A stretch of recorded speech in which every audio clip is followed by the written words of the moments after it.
여러분 안녕하십니까. 화요일 아침 여수 MBC 뉴스투데이입니다. 정기명 민선 8기 여수시장이 어제부터 본격적인 업무에 들어갔습니다. 첫 간부회의에 기념식수, 기자간담회까지 출근 첫날 바쁜 일정 속에서도 정 시장은 소통과 화합을 다시 한번 강조했습니다. 최우식 기자입니다. 정기명 신임 여수시장이 본격적인 시정 업무를 시작했습니다. 남해안 거점도시 미향 여수를 민선 8기 비전으로 정한 정 시장은 첫 간부회의를 주재한 데 이어 기념식수와 기자간담회까지 빠듯한 공식 일정을 소화했습니다.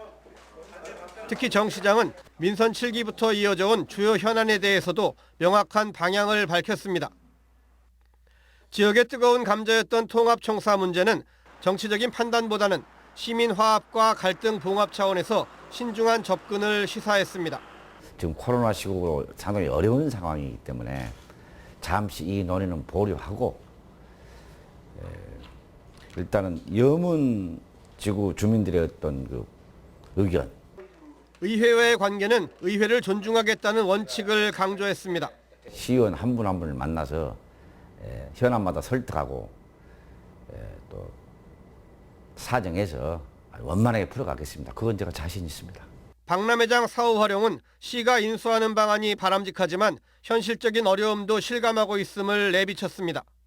저는 현재 입법화되고 있기 때문에 여수 광양항만공사가 인수해서 운영하는 것이 보다 더 타당하다. 심각한 인구 감소 문제는 정주 여건 개선이 근본적인 해결책이라면서도 사실상 어렵다는 점을 시인했습니다. 이것은 정말 심도 깊게 논의해야 되기 때문에 현재로서는 뭐 하나만 갖고 이렇게 어떻게 인구 감소를 이렇게 막을 수 있는 방법은 없습니다. 가불로 갈라진 지역 정치권의 갈등은 앞으로 석 달에 한 번씩 당정협의회에서 만나 적극 소통하겠다고 밝혔습니다. 가장 먼저 실천할 선거 공약과 관련해서는 구체적인 일정까지 공개했습니다. 한 840억 정도의 예산이 소요되는데 그건 재원 확보 방안은 마련되어 있는 것 같습니다. 추석 한 3주 전에. 만만치 않은 과제와 산적한 현안을 해결해야 할 민선 8기 여수시와 신임 시장에게 시민들의 눈과 귀가 집중되고 있습니다. MBC 뉴스 최우식입니다. 제9대 순천시의회가 전반기 원구성을 마무리했습니다. 순천시의회는 어제 임시회 2차 본회의를 열어 운영위원회와 행정자치위원회, 문화경제위원회, 도시건설위원회 위원장을 선출하고 위원 배정을 완료했습니다. 하지만 의장과 부의장에 이어 4개 상임위원회 위원장도 모두 민주당 소속 의원들이 차지하면서 진보당 등 소수정당과 무소속 의원들을 중심으로 일당 독식이라는 비판이 이어지고 있습니다. 자영업자나 유급 병가 제도가 없는 사업체의 직원들은 몸이 아파 일을 하지 못하면 수입이 끊겨 생계에 큰 곤란을 겪게 되는데요.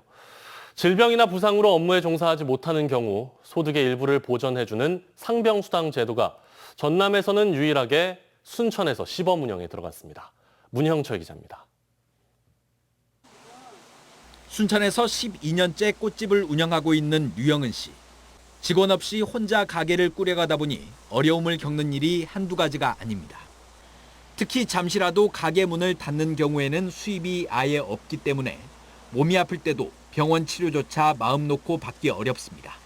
타격이 크죠. 이게 일단은 임대료도 내야 되고 입원 그런 거는 진짜 생각도 못하죠. 이 같은 부담을 덜어주기 위한 상병수당 제도가 호남에서는 유일하게 순천에서 앞으로 1년 동안 시범 운영됩니다. 업무와 관련 없는 부상이나 질병으로 일을 하지 못할 경우 정부가 일정 금액을 지원하는 겁니다. 순천에 거주하는 만 15세 이상 65세 미만의 건강보험 직장 가입자와 고용보험에 가입된 특수고용직 노동자나 일용근로자, 석 달 이상 사업자 등록을 유지하고 있는 자영업자 등이 지원 대상입니다. 이번 나흘째부터 하루에 4만 4천 원 정도를 최대 90일까지 받을 수 있습니다. 다만 유급 병가 제도를 사용해 이번 기간에 직장에서 보수를 받거나 미용이나 성형같이 질병 치료가 아닌 목적으로 입원할 경우에는 지원 대상에서 제외됩니다. 진료를 받은 지역은 순천이든 광주든 여수든 제한이 없습니다. 다만 요양병원은 지원에서 제외되고 있습니다. 하지만 지원 금액이 최저임금의 60%로 국제 기준을 크게 밑도는 데다 고용보험에 가입하지 않은 프리랜서 등은 대상에서 제외돼 보완이 필요하다는 목소리도 나오고 있습니다. 상병수당 시범 운영에 들어간 지자체는 순천을 포함해 전국 6곳. 정부는 실제 신청 규모와 소요 예산 등을 분석한 뒤 오는 2025년부터는 전국적으로 상병수당 제도를 운영할 계획입니다. MBC 뉴스 문형철입니다. 검사장 출신의 민주당 김회재 의원이 당내 정치보복수사대책위원회 간사를 맡아 문재인 정권을 향한 윤석열 정부의 보복수사 대응 전면에 나섭니다. 김회재 의원은 최근 민주당 우상호 비대위원장이 위원장을, 박균택 전 광주고검장이 부위원장을 맡은 정치보복수사대책위의 간사로 합류했다며 앞으로 윤석열 정부의 정치보복과 표적수사에 적극 대응하겠다고 밝혔습니다. 김 의원은 특히 문재인 정권의 인사권과 정책적 판단에 관련한 사안들에 대해 대규모 수사가 시작됐다며 이는 이명박 정권의 정치보복 시즌2라고 비난했습니다. 경전선 광양 진주 구간 복선 전철화 사업이 올해 안에 마무리될 것으로 전망됩니다.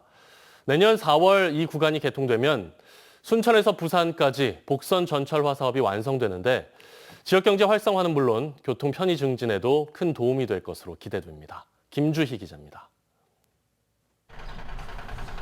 경전선 광양 진주 간 57km 전철화 사업 구간입니다. 이 구간은 지난 2016년 복선화 사업에 이어 올해 말 전철화 사업까지 모두 완료됩니다. 철도공단은 올해 말까지 주요 공정을 모두 마무리한 뒤 내년 4월 안에 정식 개통할 수 있을 것으로 전망하고 있습니다. 당초 올해 말 개통 예정이었지만 공사 과정에서 일정이 다소 지연됐습니다.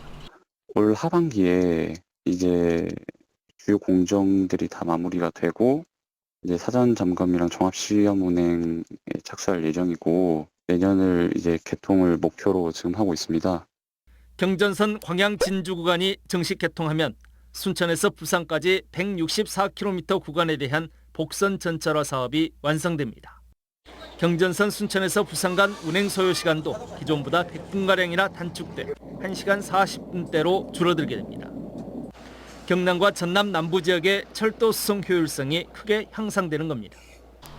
특히 전철화 사업이 완료되면 넓은 의미로 해당 구간에 KTX가 운행될 수 있는 가능성도 열리게 되는 셈입니다.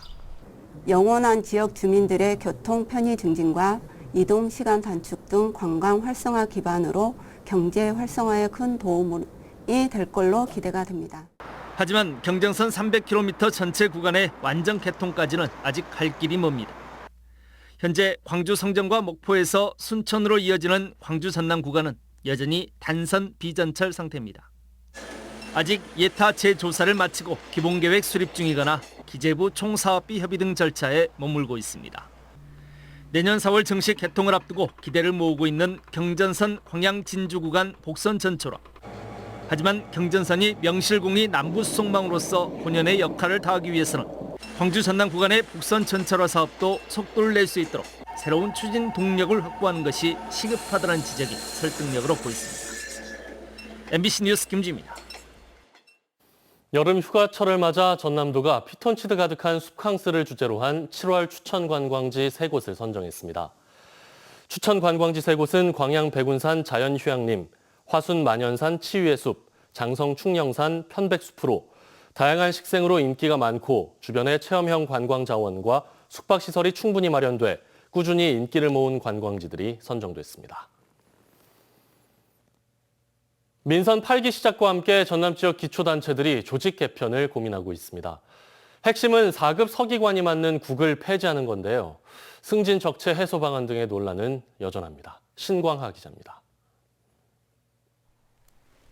군수, 부군수 아래 3개 국을 운영하고 있는 완도군은 민선 8기 시작과 함께 조직 개편을 준비하고 있습니다.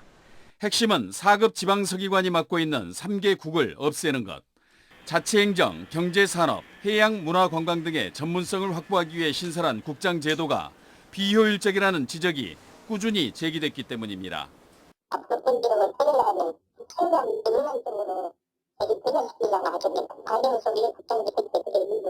현재 국장제를 운영하고 있는 전남 군단위 기초단체는 완도군을 비롯해 진도, 신안, 장성, 구례, 담양 등 6곳, 4년 전 행정안전부가 국신설을 허용하면서 조직 개편을 단행했습니다. 고질적인 인사적체를 해소하고 업무의 효율성을 높인다는 게 명분이었지만 당시에도 논란이었습니다.